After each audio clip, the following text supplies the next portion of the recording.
Hello अस्सलाम वालेकुम guys LHB का कोर्स आज हम लोग स्टार्ट कर रहे हैं। चैप्टर नंबर 1 स्टार्ट कर रहे हैं, एनाटॉमी एंड फिजियोलॉजी।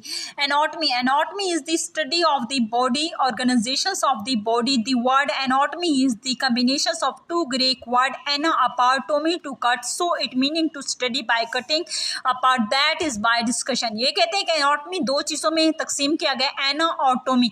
एना मतलब अपार्ट, टोमी टू कट करना, हिस्सों को जो कट करना, वो सारा मुताला जो होता है वो एनाटॉमी में होता है। एनाटॉमी जो होता है वो ऑर्गेनाइजेशन, हिस्सों को कट करना एनाटॉमी कहलाता है। और बॉडी ऑर्गन्स को देखना, वो कहाँ कहाँ ऑर्गन मौजूद हैं, ये सारा एनाटॉमी कहलाता है। ह्यूमन एनाटॉमी क्या है? Human anatomy is the cells concerned with the structures of the body or structures organisations of human body. The science of physiology is concerned with the function of the body. Anatomy and physiology are both subdivision of the science of biology in studying of living organism. ये कहते हैं कि human इंसान के अंदर जो उसकी body में क्या क्या चीज़ें साख्त कहाँ का मौजूद है वो एनाटॉमी कहलाता है। लेकिन फिजियोलॉजी वो साख्तें क्या क्या फंक्शन कर रही हैं, वो क्या क्या काम सर अंजाम दे रही हैं, वो फिजियोलॉजी कहलाता है।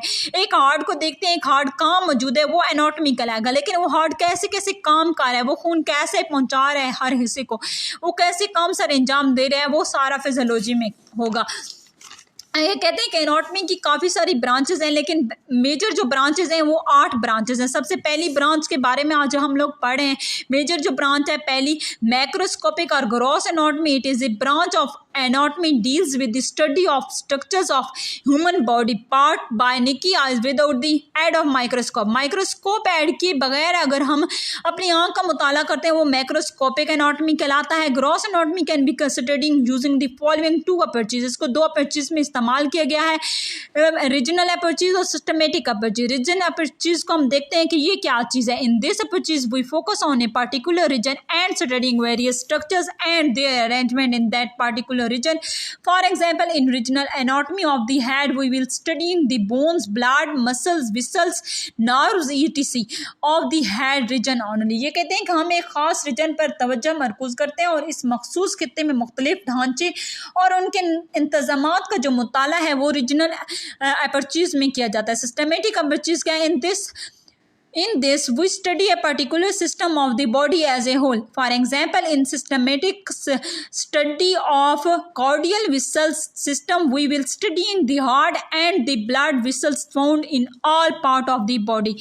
कि एक मखसूस जो जिस्म के अंदर सिस्टम है उसका जो सारा मुताला है वो सिस्टमेटिक अपर्चीज में किया जाता है। एनाटॉमी के साख्त नंबर 2 को हम पढ़ते हैं, माइक्रोस्कोपिक एनाटॉमी और histology. In this branch we study the structures with the help of microscope. वो था कि माइक्रोस्कोप के बगैर हम अगर निकी आइज को देखें तो वो मैक्रो था, मैक्रो एनाटॉमी या ग्रॉस एनाटॉमी। ये है कि अगर हम माइक्रोस्कोप की मदद से किसी चीज़ का मुताला करते हैं तो वो माइक्रोस्कोप एनाटॉमी और हिस्टोलॉजी कहलाएगा। हिस्टोलॉजी क्या है? It deals with the study of microscope details of tissue that make human body.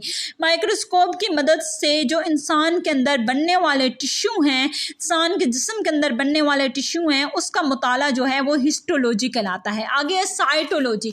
Cytology, cyto का मतलब भी सेल से है तो इसका सारा तलक भी सेल से होगा। It is the branch of anatomy that deals with the study of structures of cell and its compounds. Cell और जो कंपाउंड्स का सारा मुताला है वो साइटोलॉजी कहलाता है। आज ही हम अपने लेक्चर को इधर ही ख़त्म करते हैं। इंशाल्लाह कल लेक्चर नेक्स्ट होगा एम्ब्रियोलॉजी के बारे में, इसकी साख्त नंबर एनाटॉमी की 5 के बारे में।